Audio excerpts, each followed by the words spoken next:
well. Brian, you surprised at all this? We were kind of thinking, well, maybe there'll be a little more leeway, but hey, they're taking it off the table before they even get there.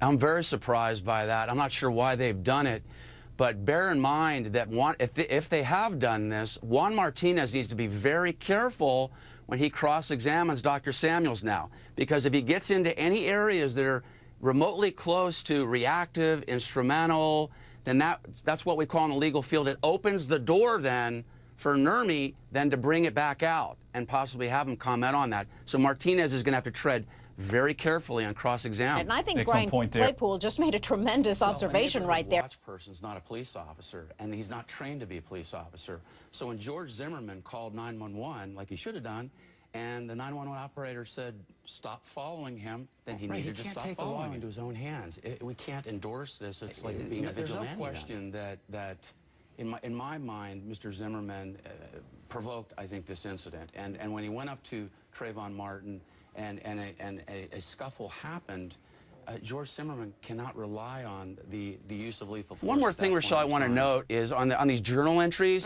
here's a woman who's testified in this trial that she'll lie to everybody. She used the word everybody. She also testified last week, well, I'll change my testimony to comport with the forensic evidence. So why in the world would any juror today believe anything she's talking about in those journal entries?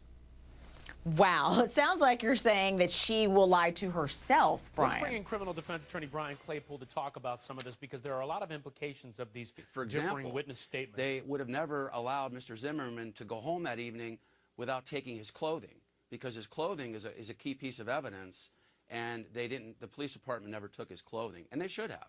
There could have been blood spatter on the clothing or gunshot residue. Yeah, I'm in a studio about a mile from where the Oscars were taped last night. And rumor around here has it that she was a close second to Jennifer Lawrence for the best supporting actress. And so she's a smart lady. She knows exactly what she's doing, and she's acting all beaten down like, oh yes, yes, yes, yes. And she wants the jury to think that here's this mean guy taking a baseball bat and hitting me over the head. Got it. Hey, and good current events reference, by the way, because and the serious point there is, does the jury think she's an actress or not? And that's the key question. Hey, let's listen. This was another huge moment where Juan Martinez really went for it. He's talking about Jodi Arias and her alleged suicide attempts. And he recounts one where she's cut herself and it stung too much, I really so believe she stopped. that this videotape reenactment is going to destroy Zimmerman's credibility, because these videos rarely help a defendant in a criminal case because it locks him into a story. You can now, as the prosecution, you like wiggle room when you're a lawyer. In that story. And I'm telling you, everybody needs to go back to that 911 tape on the internet. Zimmerman clearly says Trayvon is running away. The 911 operator says, you don't need to chase after him. This incredibly emotional moment, again, I think the most riveting moment so far in the trial. She sees the photo, she cries, and he follows up, hammering her with the questions.